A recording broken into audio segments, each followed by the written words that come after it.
Hey, and welcome back to another video from my Strange Phones playlist, the playlist of videos where we take a look at phones with strange designs or features and go over the design characteristics of them or why those features were implemented and how they affect the user on a day-to-day basis and the engineering choices behind those as well. And what we have here today is the Nokia 7710 from 2004. Now, the 7710 is a decently rare phone and is the first Nokia device with a touchscreen. It is actually the released version of the very, well, I wouldn't say very rare, but decently rare Nokia 7700, this one over here, which was never released to the public. So that the 7700 is technically the first touchscreen Nokia device. However, it wasn't released, so the 7710 counts as the first ever Nokia touchscreen device that was released to the market. However, 7710s, you can actually buy them online. They're really rare and really expensive, but you still can buy them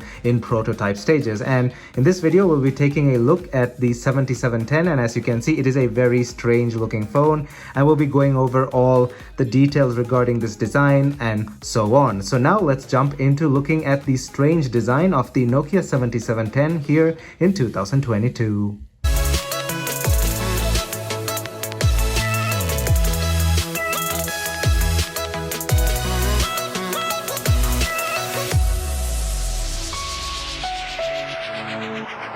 So as always, before jumping right in, don't forget to smash that like button down below as it helps this video get on YouTube's algorithm. And also don't forget to hit that subscribe button down below and ring that bell notification button so you're notified whenever I upload a new video. Also, if you have any questions or comments regarding the Nokia 7700 or any other questions or comments, don't forget to leave them down in the comment section below. We can start a discussion or I can answer your questions. My social media is also linked down in the description below, which includes Instagram, Discord, and Twitter. And now let's jump right into this video. So firstly, before jumping right in, I want to make a quick announcement to my subscribers, but if you don't want to hear this announcement, you can jump to the segmented slider bar and go to whichever section you'd like. You can jump to whichever section you like.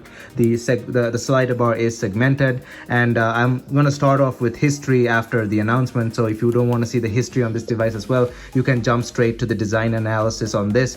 But if you want to stay for the announcement and the history portion, here we go. So as you can see, this is not my usual apartment. It looks different. That's because I moved. The bed is no longer here, and this is a completely separate room from my bedroom because my new apartment is considerably bigger than my old one. I've set up the table just here. As you can see, it's now lengthwise, and the organizer like thing that I had, the wire organizer, is over here, because earlier videos were facing this way, but now it's lengthwise, so we have a bit more space to work with here. So a lot more videos to come. I'll be getting back to my schedule as time goes on. I'm working full-time now, so it's 7 to 5, so I'm kind of busy throughout the whole day, and when I come back at 5, there is no sunlight, so I really can't do most videos, but I can do repair videos at night. But in the weekends, we'll be focusing on videos like these, which require sunlight, of course. I'll get a studio set up later, but for now, this is what we'll be working with. A lot more videos to come, and I apologize for not uploading all this time because I was extremely busy with moving. But here we are, and videos are back on track, and this is the first video in the new apartment. So yeah, that was just a quick announcement, and now let's jump to the history section on the Nokia 7710. So jumping into a bit of history here. Now, like I said earlier, the 7710 was the first device from Nokia with a touchscreen, the first mobile device with a touchscreen. However, it could be argued that the 7700 was the first, even though it wasn't released, and that's from 2003. This is from 2004, so a whole year earlier. But this thing had a lot of improvements over the 7700 and was officially released. The 7700, you can find them in prototype stages. They're not all that rare, but for some weird reason, they sell for really, really high prices, even more than considerably rarer phones. But yeah, that's what's been keeping me from getting one, because I feel like they're extremely overpriced for no reason, because they're not rare, and the only reason you'd overprice a prototype device if it's extremely rare. But if a prototype device is not that rare, and okay, sure, it's going to cost a lot, but $1,000-$2,000, no, it's not worth it. But yeah, I own rarer phones than a 7700 that I wouldn't charge even that much for, but it is what it is. And if you still really want one, you can get one. I think there's one or two on eBay, or you can go on one of those Nokia forums and get one. But as far as the 7710 goes, it's also relatively rare because it didn't sell all that well, but you can still get your hands on these, and there are a few prototypes of these as well. And as you can see, my one has a spot on its screen there. I'm waiting to get one without a screen spot to do the full review video, which will come in a few months after I get a better one that doesn't have a spot on its screen. But for now, we can work with this one. So released in 2004, it's Nokia's first official touchscreen device. Of course, it runs Symbian OS Series 90, and that is Symbian OS version 7.0 on the Series 90, aka Series 90 interface, atop Symbian OS version 7.0, more specifically version 7.0S. And I must point out that it is the only Nokia device with that combination of OS, actually interface over OS. The Series 90 interface atop Symbian OS 7.0S. It's the only device that had that combination of the two. It is also the first ever Nokia device with a 2.1 aspect ratio display. So this display is actually a 2.1 aspect ratio. 2 like that, 1 like that. When you divide the pixels right up, the ratio is 2.1 or 2 by 1 like that. For its time, it had some decent specs. Now, I'm not going to go into all the specifications on this. That's for the retro style review video, which I'll do once I get a better device that doesn't have this spot. And this one is a bit buggy too, so yeah, it's going to be a bit hard to do a full retro style review video on it. But definitely stay tuned by subscribing down below for when I upload that video. And at the time, this strange design would have taken a lot of people aback, and they would have been wondering, why are they experimenting with such strange designs? And of course, not a lot of people bought these things as well. Like I said, they're decently hard to find in good condition because there aren't many of them out there, and most of them are from Europe. I actually had to import this one from Morocco. There aren't many of them in the US, and even if they are there, they're heavily damaged and either refurbished units from China with fake parts, or just heavily damaged. This one looks decent, but it has that blob on the screen. It was actually much less than that, but when I moved, I think it probably got shook around and it got a bit worse. It could go away, but it could get worse as well. But definitely gonna look for a better one for the full retro style review video. So yeah, strange design from all those years ago. Definitely took people aback. It wasn't a flagship device as per se. It was definitely a higher end device, but Nokia didn't really market it as a flagship device. It was still sort of an experimental design. They were testing things out. They had already done the N-Gage and the 3300B with this strange sort of taco-ish design. This is less aggressively taco-ish. It's more PDA style, but they have done this sideways screen design before, so it's nothing new to them. Still sort of an experimental setup.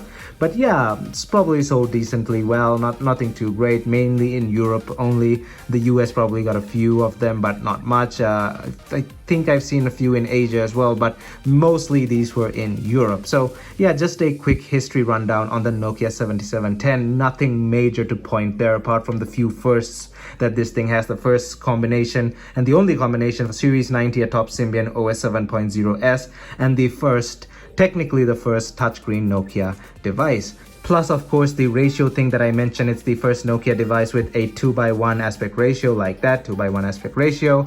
And yeah, so now let's jump into the actual design analysis section of this video and start talking about this strange design.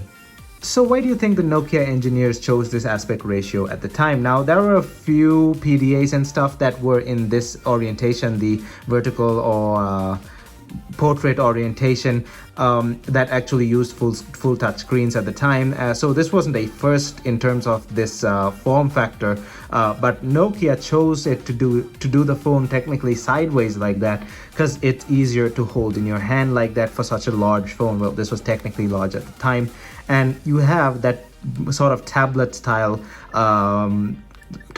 experience on this thing with the interface that they put on it as well. As you can see, you can use both of your fingers like that, but if you choose, you can actually use the phone like that. It's not hard, but still it's going to be stuck in that orientation. As you can see, the phone does not go to a portrait orientation. It's stuck in this orientation. So That was somewhat of a bummer, but that's the reason they chose this. It's to increase productivity with both of your two thumbs like this. You can of course hold it like that or whichever way you want, but it's meant to be held like that.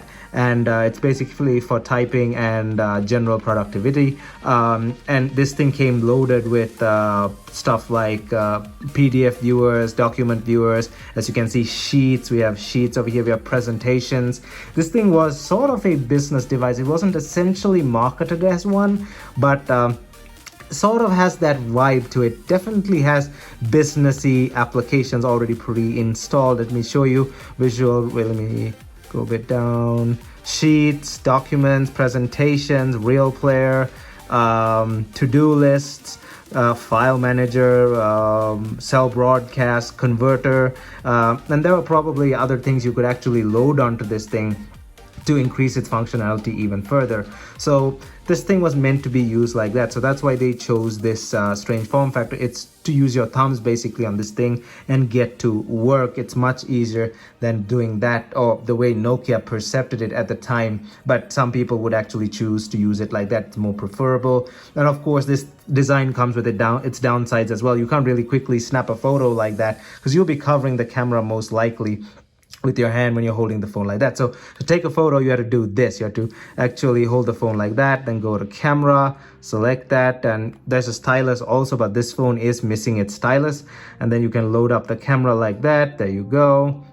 And it doesn't have a shutter button, so you actually had to press capture there. I think, does that work?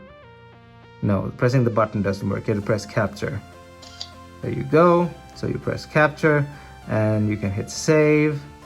There you go, and then go back. So it does have its disadvantages, for you have to hold the phone like that, and it kind of looks awkward. It's kind of, well, I wouldn't say it's this equivalent of taking photos at the Grand Canyon with an iPad in 2023, but it's a bit weird, as you can see, because everyone at the time would have had phones like this and take photos like that. So when you roll up with something like this and do that, sure, it's a bit weird, but it's still not as weird, like I said, taking an iPad to the Grand Canyon to take photos. A full-size iPad Pro, that would have been weird. But still, this form factor has its upsides and its downsides as well. But for those who bought this phone, this definitely was usable. As you can see, you have full access with both of your thumbs.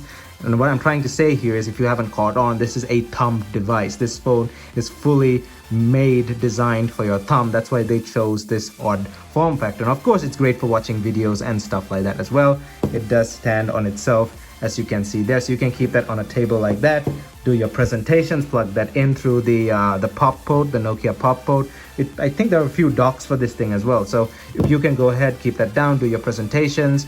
It's also a big screen for the time, so you can show your presentations, sheets, documents, whatever, to your co-workers or your boss or whoever you're presenting to or whatever. This is definitely a utility feature phone for the businessman at the time. Like I said, I cannot confirm if this was marketed as a business phone. I couldn't find any information online regarding that, but let me know down in the comment section if this was actually marketed as a business phone, because I was very young at the time and I don't remember anything about this thing on TV. It's 2004. I was like, what, 8 or something like that? I can't remember. But yeah, let me know down in the comment section if this thing was actually marketed as a business phone. But by looking at its design and pre-installed apps, I can easily say this was designed for business and productivity. It definitely is a phone on that lines of something. It could also be a multimedia focused phone, of course, with this large screen and all that stuff. And of course, apparently, when I read the older forum comments and stuff from back in the day, this thing apparently had a very, very good battery life. Now, of course, I can't really test that with a Sony Ericsson battery, and even if I do get this thing's battery, it's going to be old, so it's not going to be the same. But apparently this thing had a very good battery life, and a lot of people used it for multimedia and multiple different purposes. But yeah, an overall very flexible phone for whatever you need it to be. That's why they chose this strange design. It's for your thumbs and for presentations, and just basically a very I wouldn't call it a Swiss Army knife, but a very flexible phone with a lot of utility for what you need it for. Yeah, so that's basically what I can say about the strange design on the Nokia 7710. its design characteristics and why Nokia engineers chose this design. And now we have come to the end of this video, and I hope you enjoyed this video. And as usual, if you really like this video, don't forget to smash that like button down below, as it helps this video get on YouTube's algorithm. And also don't forget to hit that subscribe button down below and ring that bell notification button so you're notified whenever I upload a new video. Also, if you have any questions or comments, don't forget to leave them down in the comment section below. We can start a discussion or I can answer your questions. My social media is linked down in the description below, which includes Instagram, Discord, and Twitter. Thumbs up, and I'll see you guys in my next video.